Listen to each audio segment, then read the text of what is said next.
Olá, meu amigo, minha amiga. Muito obrigado por vocês estarem aqui no nosso Portal do José. Já estamos chegando a quase 300 mil pessoas inscritas aqui. Só no último mês, mais de 32 mil pessoas novas chegaram até o nosso portal. Graças a vocês, têm divulgado tanto o nosso espaço. Se você está chegando agora, seja bem-vindo, se inscreva também, não deixe para depois, porque aqui todos os dias nós analisamos de forma absolutamente independente os principais acontecimentos políticos e econômicos do nosso país e os personagens que estão tomando conta da política e da economia do nosso país também. Então você aqui é muito bem-vindo, não esqueça de mandar suas impressões, seus comentários e convidar outras pessoas para virem para cá também. Se gostar, dê joinha e vamos seguir em frente.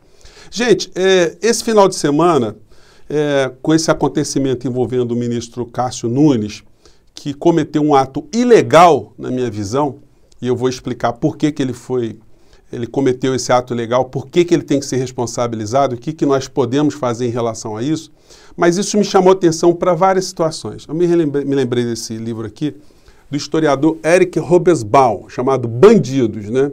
É um livro muito interessante, gente. Ele analisa a bandidagem desde sempre, quando ela começou a ficar organizada nas sociedades. Ele vai na China, vai na Rússia, ele vai no México, vai no Brasil, Colômbia, ele pega Lampião aqui no Brasil, vai para Robin Hood, enfim, é um livro muito interessante. E a gente pode perceber que a bandidagem, quando ela vai crescendo, ela vai ficando mais poderosa, ela sempre quer ter uma participação dentro do Estado. Ou eles elegem alguém ou procuram ajudar alguém que vai lutar pelos seus interesses, pela defesa dos seus interesses, ou eles vão direto, já se colocam nessa condição de tentarem controlar as leis do Estado, criarem as leis do Estado, e criarem também ou controlarem as instituições. É uma forma deles se blindarem, assim eles não são atacados, não são fiscalizados, não são presos e não são punidos. Em qualquer história de qualquer país, a gente sempre vai encontrar uma situação aqui ou acolá envolvida com algum tipo de bandidagem. E aqui no Brasil, como está o poder brasileiro nos dias de hoje? É um poder que se constituiu, ou ao longo da história do Brasil, nós nunca tivemos a influência de alguma estrutura bandida ou de interesses bandidos sobre a vestal de estarem sempre dentro da institucionalidade. O que são os poderes econômicos, os poderes financeiros dentro do Estado brasileiro? Sempre foram poderes éticos, poderes morais, que nunca tiveram nenhum tipo de participação ou de ação transgressora. E hoje no Brasil, essas instituições estão presentes, existem outras instituições bandidas que têm algum tipo de influência dentro do Estado brasileiro? Bem, gente, esse final de semana eu fui surpreendido o Brasil inteiro, com a decisão do ministro Cássio Nunes Marques, liberando essas agremiações empresariais religiosas para poderem colocar dentro das suas arapucas, eu não vou nem mais chamar de templo, porque não dá para a gente ter mais respeito com esse tipo de gente. Esses espaços são arapucas, onde os fiéis são recebidos para serem expoliados. Essa é a única explicação, gente. Não me venha dizer que o cara, para professar a fé dele, tem que ir presencialmente no templo, porque hoje essas instituições são tão poderosas que elas têm rádios, têm programas na internet, eles têm canais no YouTube, eles se comunicam de todas as formas, não é necessário o cidadão estar presente, exceto para dar uma contribuição física. Será que eles têm receio das contribuições eletrônicas, por cheque, por cartões de crédito, serem rastreadas? É melhor sempre operar com dinheiro vivo? E não é por outra razão que, alguns anos atrás, a Polícia Federal apreendeu alguns aviões repletos de sacos de dinheiro recolhidos em cultos, de uma maneira geral? Então, gente, a gente não pode dizer que são estruturas absolutamente íntegras, éticas, morais, porque eles estão cada vez mais dentro do Estado brasileiro. E eles vão ampliando esse poder de uma tal forma que eles querem agora controlar o Supremo Tribunal Federal. E o ministro Cássio Nunes Marques disse bem ao que ele está vindo. É um ministro que deu uma decisão favorecendo essas agremiações empresariais religiosas com fundamento na Constituição?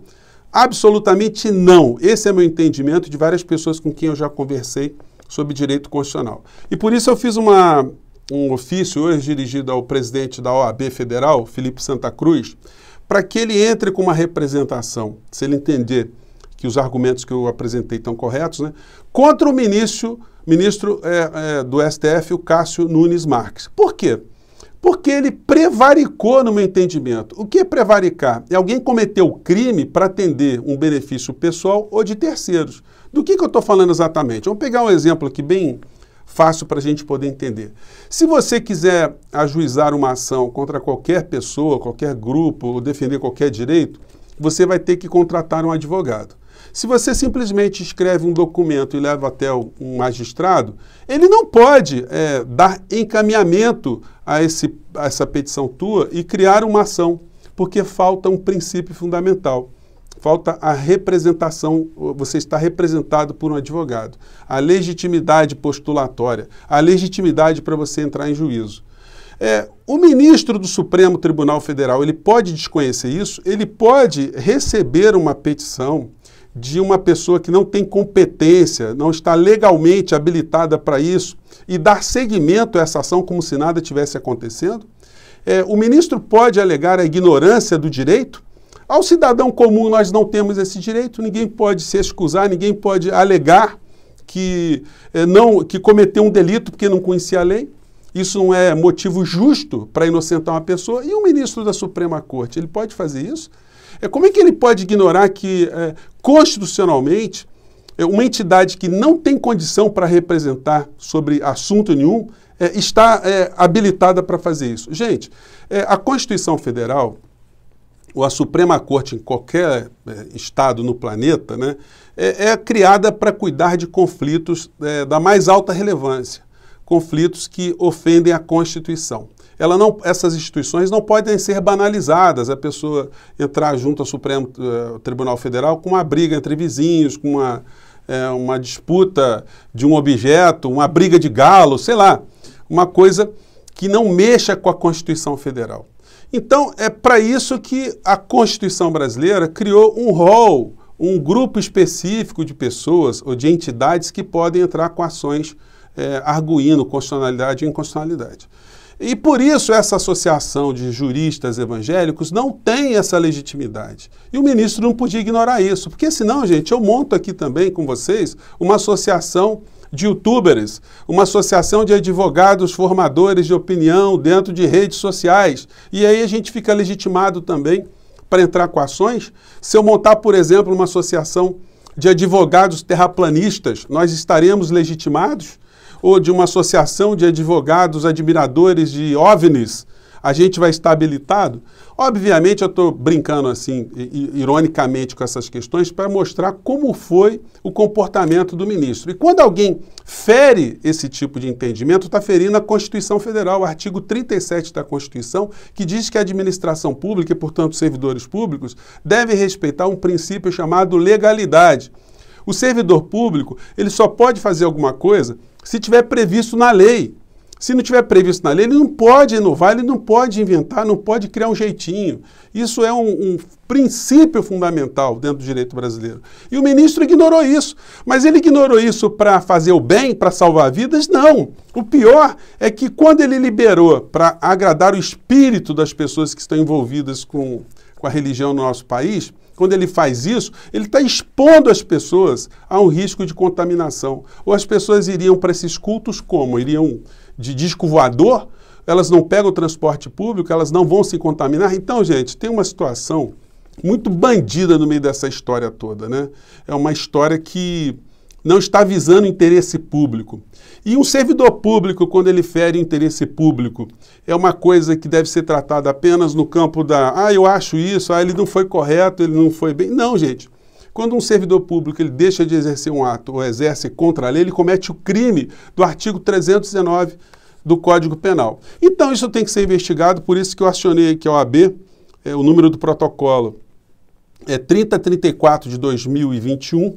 Eu espero que o pessoal do Conselho Federal da Ordem leve a sério esse tipo de entendimento, porque se é um servidor público que atende a gente qualquer repartição e nos causa algum dano, ou ele dá uma decisão ilegal, ou alguém pede uma coisa passando por cima da lei e ele age nesse sentido, ele tem que ser responsabilizado. Então, por que o ministro da mais alta corte ele não pode ser responsabilizado também? E atenção, hein? Porque esse ato do ministro Cássio Nunes teve o apoio também do advogado-geral da União, que não poderia estar agindo nesse processo também. Ele não tem legitimidade para agir nesse processo também. Então, vamos ver se essa história toda vai ser resolvida numa conversa de compadre ou se as instituições brasileiras elas vão se movimentar para responsabilizar os que estão criando problemas. E veja bem, né? O ministro Cássio usando da Polícia Federal para constranger prefeitos, governadores. Que história é essa? Então, quer dizer, isso fica por isso mesmo, fica barato. Você faz o que você quiser agora com a administração pública? Então, estou levantando essas questões como cidadão, como advogado, e espero que a minha entidade maior se manifeste sobre isso também.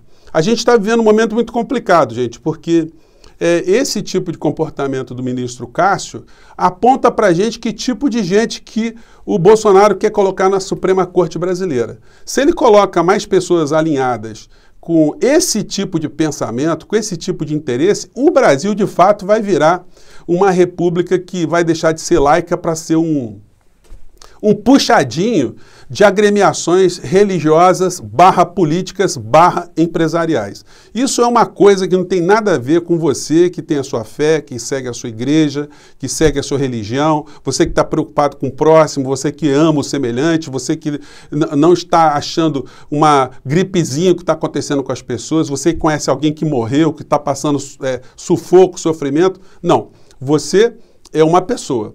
Você que tem esse tipo de percepção, você é um ser humano. Essa gente que está no poder aqui no nosso país, a serviço de grupos transnacionais, a serviço de interesses econômicos, seja a que tipo for, essas pessoas devem ser tratadas num outro nível, como o Eric Robesbal trata aqui no livro dele, Bandidos. O Bolsonaro, gente, ele continua cada dia mais perdendo espaço, mas ele continua ainda com muito prestígio em algumas camadas aqui no Brasil, porque ele notadamente é uma pessoa que não entende nada de economia, não entende nada de saúde, não entende nada de educação, não entende nada de saneamento, não entende nada de nada. A única coisa que ele entende é que uma parcela do povo brasileiro também não entende nada. Então ele fala para essas pessoas, e quando os grandes meios de comunicação não contestam isso de uma maneira muito intensa, as mentiras dele vão passando umas atrás das outras. E ele tem uma estrutura muito poderosa, porque os robôs, segundo o Correio Brasiliense, bolsonaristas, estão atuando de uma forma muito intensa. A gente recebe zap, recebe e-mail, recebe todo tipo de comunicação. Diz esse levantamento, feito pelo Correio Brasiliense, que robôs entram em ação para ajudar Bolsonaro diante da crise sanitária brasileira. Segundo o levantamento feito pelo Correio, com base em números da plataforma Bot Sentinel, o número de postagens com hashtags de apoio ao presidente deram um salto vertiginoso entre fevereiro e março, com um crescimento de 3.441%. Então veja como é que não é pouca coisa. Hoje o Bolsonaro colocou nas suas redes uma coisa bastante suspeita, né? Ele colocou um depoimento do prefeito de Chapecó, né? E o prefeito dá um depoimento numa UTI limpinha, sem ninguém, todo feliz. Em Chapecó não morre ninguém de Covid. Só que quando você analisa a matéria, você vai ver o seguinte: o número de mortes lá em Chapecó saiu de 127 em 4 de janeiro para 536 nesse domingo, 4 de abril. Nos últimos 3 meses, portanto, morreram 409 pessoas no município, quase 4 vezes mais do que o total de mortes por Covid entre 19 de março a dezembro de 2020. No entanto, o prefeito dá uma declaração fazendo propaganda do tratamento precoce como se nada tivesse acontecido lá em Chapecó. Chapecó virou assim a meca das pessoas sem Covid. O município mais eficiente do planeta. E se o Bolsonaro está elogiando o indivíduo, por que o Bolsonaro nunca ajudou a controlar, nunca se meteu nessa questão, nunca coordenou algum tipo de esforço para que a gente tivesse esse milagre chapecoense que ele está apresentando nas redes, e a gente está vendo agora que é uma fala mentirosa, é uma fala que engana. Ele aparece numa entidade ali sem nenhum leito ocupado, mas nesse momento que a gente está conversando aqui, tem 139 pessoas em estado grave em UTI lá em Chapecó. Então, gente, é esse tipo de bandidismo intelectual, bandidismo político que a gente está enfrentando todos os dias aqui no nosso país. Engraçado como é que essa gente ela é tão tapeada, né? A gente vai ver nesse pessoal bolsonarista, eles acham que o Bolsonaro está fazendo um Brasil acima de tudo, que o Brasil está sempre acima de tudo. E que Guedes, portanto, é uma figura que estaria dentro desse pensamento, e os militares brasileiros também, né? Só quando você coloca a lupa, você vai vendo que a cada dia, por exemplo, a China, né, que eles tanto atacam, a cada dia compra mais ativos, mais empresas e mais infraestrutura aqui no nosso país. Nesse canal aqui chamado Energia, que fala com você, que é um site especializado em questão energética, eles estão mostrando aqui que os chineses estão reforçando a cada dia investimentos em energia aqui no nosso país. Eles já têm mais de 18 empresas hoje aqui de energia elétrica e estão para comprar a empresa de saneamento básico aqui do Rio de Janeiro. Então vocês vejam só, é uma empresa estatal chinesa comprando empresas de serviço público aqui no nosso país. Daqui a pouco, quando a gente for discutir energia aqui no nosso país ou discutir água, a gente vai ter que pegar um avião para ir para Pequim, para conversar com os donos, né? Aqueles que estão cobrando as tarifas aqui no nosso país. Alguns jornais têm dado destaque a essa questão do Cássio Marques, né? Essa coluna aqui do Leonardo Sakamoto diz que, ao liberar igrejas, Nunes Marques ajuda fiéis a encontrarem seu Criador. E como eu tenho dito a vocês, né, são ações que vão ser, uma ação que vai ser derrubada pelo Supremo Tribunal Federal. O Nunes Marques vai ser humilhado novamente, mas eu acho que não basta ele ser só humilhado, como eu tenho enfatizado com vocês. Ele tem que ser responsabilizado judicialmente. Porque não é possível, volto a frisar, né, que ele não saiba o que ele fez, né, que ele tenha feito. E para finalizar aqui o capítulo bandidismo no governo Bolsonaro, a Polícia Federal está se dando agora com uma questão envolvendo o ministro do Meio Ambiente, né, ministro entre aspas. A matéria aqui da Folha diz: na Polícia Federal não vai passar boiada, diz chefe da Polícia Federal no Amazonas após críticas de Salles. O que aconteceu, gente? A Polícia Federal fez uma apreensão gigantesca de madeira ilegal. Os caras que foram presos lá e a mercadoria que foi presa não tem nenhum tipo de documento e o Salles viajou para lá para tentar aliviar a barra dessas figuras que a gente pode dar que tipo de nome para a gente que faz desmatamento ilegal. Está aqui, ó, a galera da bandidagem. Então, gente, muito obrigado por vocês estarem aqui. Enquanto nós tivermos aqui esse espaço aqui, nós vamos falar dessas criaturas que estão assaltando o povo brasileiro, assaltando a nossa pátria e assaltando, sobretudo, as pessoas que estão achando que o Brasil está acima de tudo. O Brasil está muito abaixo dos interesses dessa gente. Eu fico por aqui mais uma vez. Um grande abraço e até o nosso próximo encontro, gente.